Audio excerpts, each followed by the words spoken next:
Sa video ko pong ito mga kakanyaman, tayo po ay magluluto ng pansit canton. Nakita niyo naman po yan mga kakanyaman at ilalagyan po natin ng hipon. Ayan ha, kaya pinigaan ko na po ng kalamansi mga kakanyaman at tayo po ay nagluto ng itlog din po. Simulan na po natin magluto mga kanyaman. Meron po tayong bunga kantan ng Malaysia po. Ayan po yung pang pa-aromatic ko sa ating pansit canton.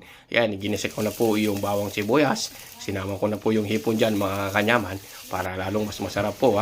Yan, at nilagay ko na po yung sauce po ng pansit canton mga kanyaman. Pansit canton po pala gawa po sa Malaysia mga kanyaman. Ayan, apot magpi-plating na po tayo dyan mga kanyaman. Napakasarap po ng pansit canton.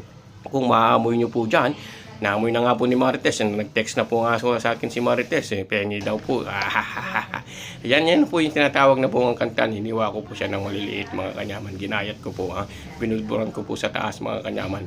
Aromatic pang palasa po yan. Dagdag lasa po sa pansit canton natin.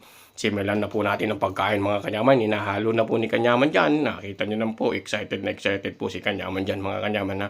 Panigurado po. Naglalaway na po kayo sa puntong ito kung kayo po talaga ay nanonood. At maraming salamat nga po pala sa patuloy nyong suporta kay kanyaman. Kung gusto nyo pong makakita ng maraming video pa po, at i-follow nyo lang po yung aking FB Reels, Alex Fidel, mga kakanyaman. Sarap na sarap po dyan si kanyaman. Tingnan nyo po, may hipon.